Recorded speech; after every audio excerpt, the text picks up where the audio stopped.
Bonjour à tous. Donc aujourd'hui, je souhaite vous parler donc de mon 90e cours avec Charles Jousseau.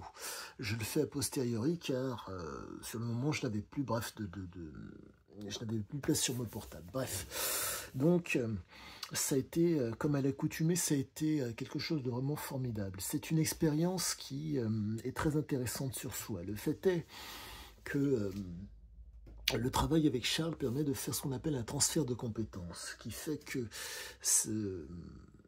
Charles est un homme qui ne subit pas et qui ne subit plus et qui n'abandonne pas. Ce qui fait que vous vous retrouvez donc face à un homme qui vous met dans une posture assez particulière. C'est mon impression, ça ne tient qu'à moi. Donc, comme je vous l'ai dit, c'est mon 90e cours, donc je vous parle de ce que je pense et j'ai vécu, certes. J'ai une interprétation de ce qui me fait face, certes. Donc, ne vous formalisez pas sur mes mots, car quelqu'un qui côtoie, qui pratique quelque chose depuis des années, a un regard différent du mien. Donc, euh, voilà ce qu'il en est. Petit préambule de départ pour éviter, si je puis dire, les présupposés, les préjugés qui peuvent être erronés. Car, bon bref, ma pratique avec Charles me fait comprendre que 4 éléments se présentent: la considération, la proposition, l'imposition et le fait de subir. Et ce que je perçois donc, c'est que euh, vous venez avec votre affect, avec la considération que vous avez par rapport à cet art. Et ce qui fait que on va vous proposer quelque chose. Charles vous propose quelque chose.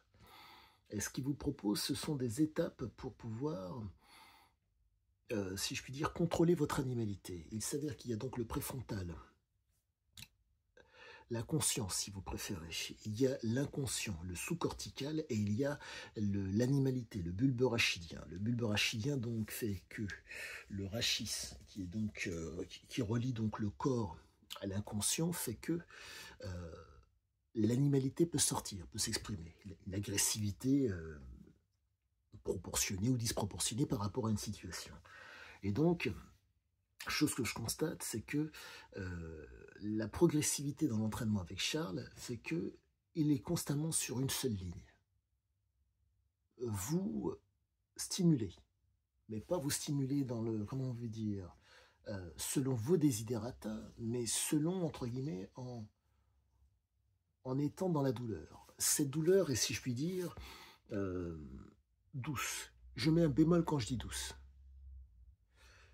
Quand on se prend un coup dans les parties, ce n'est pas doux. Quand c'est bien placé et que c'est fait avec une intention, si je puis dire, éducative, ça peut le faire.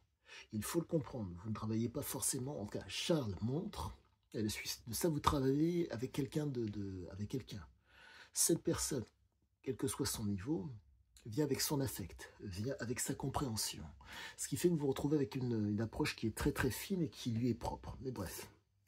Je grossis le trait pour vous dire, en tout cas, ma compréhension et pas forcément le souvenir, car n'ayant pas fait la vidéo sur le jour même, je suis peut-être en train de passer à côté de la séance. Mais je vous donne au-delà de mon ressenti, ma compréhension actuelle de l'approche de Charles, que je trouve extrêmement qualitative. Car savoir c'est que le risque, c'est, entre guillemets, je ne dirais pas s'en prémunir, mais c'est être averti des éventualités que vous êtes en mesure de subir et que vous êtes en mesure de faire subir. C'est vraiment passionnant et ça vous permet de, si je puis dire, de ne pas être formel. Il faut comprendre que dans le contexte d'une salle, dans le contexte professionnel pour moi, parce que c'est un professionnel que propose Charles, vous vous retrouvez avec un flot d'informations continues, avec des hommes extrêmement qualitatifs qui vous grandissent. De mémoire, je crois qu'il devait faire il devait faire 1 ou 3 degrés le soir, le jour où je suis allé. Donc, si vous voulez, je suis, comme vous le savez, toujours en short et en débardeur en période hivernale. Et au-delà de ça, passionnant. Passionnant parce que les hommes avec qui vous allez travailler sont des hommes qui sont généralement puissants, costauds, bien portants, Et si vous voulez, les gabarits sont complètement différents. Il peut y avoir des gens très très fins, comme il peut y avoir des mecs assez puissants. Mais quoi qu'il en soit,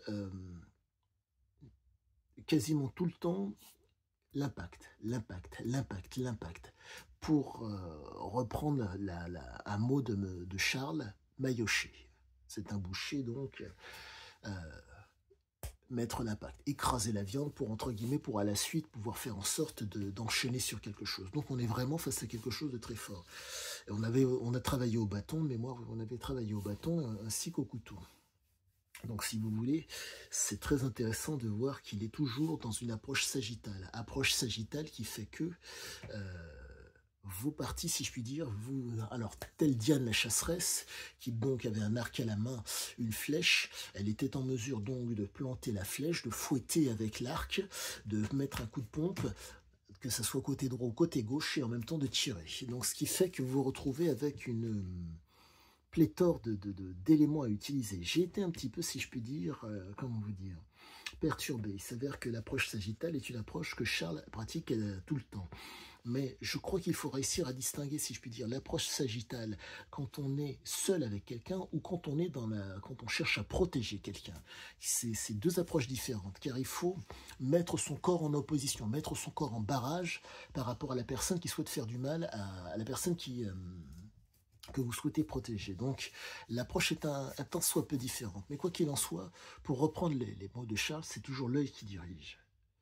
Et c'est vraiment extrêmement pointu, extrêmement intelligent, et vous comprenez que, enfin moi je comprends que Charles a un regard, si je puis dire, qui est défocalisé. Il vous regarde, mais si vous voulez, comme le fait est que un regard défocalisé consiste donc à utiliser, pardonnez-moi, les neurones analogiques. Pour faire simple, je vous regarde. Autour de moi, il y a énormément de choses. Ou autour de vous, il y a énormément de choses. Et je vois toutes ces choses. Mais je suis, entre guillemets, fixé sur vous. Ce qui fait que les informations qui viennent autour de vous, je les prends en compte. Et je suis en mesure d'interagir et de les utiliser pour pouvoir être dans l'action. En un mot, si je tourne le regard, je ne vois pas. Si je regarde, j'ai un ensemble ce que je vais pouvoir utiliser pour faire la différence. Et quoi qu'il en soit, non, intéressant. Mais je pense que, et j'en ai même l'intime conviction, c'est un art qui est, comment vous dire, qui est dans l'extrême certes, mais qui vous force à devoir envisager d'autres choses à côté. Vous ne pouvez pas rester que sur cet art. La puissance de cet art, c'est qu'il fait forcément appel à un transfert de compétences. Il vous demande de transférer les compétences dans d'autres choses, car cet art en lui-même est un art, si je puis dire, qui vous, comment dire, fait intervenir votre préfrontal et accentue, si je puis dire, vos neurones cognitifs, pardon, vos neurones analogiques, qui fait qu'à la suite de ça, l'analogique peut devenir du cognitif.